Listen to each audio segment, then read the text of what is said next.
If you have ever studied for a major exam, you probably know the feeling. You are sitting there, painting page after page of a dense textbook with a neon highlighter, hoping the information somehow sticks to your brain. With syllabi stacked high, it is extremely easy to feel overwhelmed. We naturally assume that the only way to get a passing grade is to lock ourselves in the library and put in more hours. But there is a massive difference between being busy and actually being productive. We all share the exact same number of hours in the day, but we rarely use them efficiently. Look at a typical lecture hall. Between crowded seats and boards covered in equations, professors push a staggering volume of raw information in your direction every single week. What if you could safely ignore the vast majority of that assigned reading and still pass your classes with flying colors? Getting a good grade does not require endless hours of reading. Instead, it comes down to knowing exactly which information to filter out. To understand how to do this, we need to visit a 19th century Italian garden. It belonged to an economist named Vilfredo Pareto, and while tending to his plants, he noticed a fascinating pattern. He saw that a tiny section of his garden was doing almost all the actual growing. Specifically, just 20% of his pea pods were producing 80% of the healthy peas. This observation led to what we now call the Pareto Principle, or the 80-20 rule. It states that in almost any situation, a small minority of your inputs balances out to create the vast majority of your results. The exact numbers are not a strict mathematical law. It might be 70-30 or 90-10, depending on the situation. The core idea is simply that cause and effect are rarely equal. Whether you are growing vegetables or running a business, the bulk of your success will come from a surprisingly small fraction of your total effort.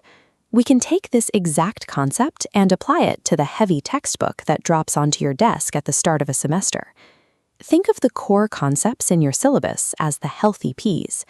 As the fluff and filler fades to gray, you will find roughly 20% of the pages contain 80% of the most valuable information. If reading that entire book takes 10 hours, extracting the critical information only takes 2 hours. The rest of it is mostly wasted time. Think about your past exams. They never test you on 100% of the course material. If they did, a single test would be 50 pages long.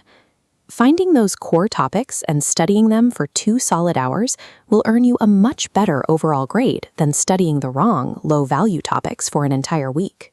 Effective studying means aggressively identifying those high-yield topics before you ever start reading, rather than passively going through the book page by page. Now, if you are a high achiever, you might still want that perfect score. You absolutely have the option to grind through every single page to get a flawless grade. This chart shows the law of diminishing returns when you study. You get a massive burst of knowledge early on, but then the line flattens out. You end up spending 8 additional hours solely to scrape together that final 20% of knowledge. You have to ask yourself a serious question. Is spending 80% of your energy for a tiny incremental bump in your grade actually worth your limited time? Letting go of the need for absolute perfection is a strategic choice. Once you accept that good enough often yields the best return, you instantly free up hours of your life. You can step outside the classroom and see this imbalance happening everywhere. It dictates your free time, your hobbies, and even your social interactions. This infographic visualizes our social circles. Notice how a small group of glowing dots, representing just 20% of your closest friends, provides 80% of your social joy and fulfillment. The larger, scattered cloud of distant acquaintances takes up time, but offers far less connection. Take a look at your own habits. Audit your daily routine to find those high-value tasks you should double down on, and identify the time-wasting 80% that you can comfortably drop. By locating your highest value tasks and focusing your energy exclusively on that critical minority, you truly can achieve more by doing less.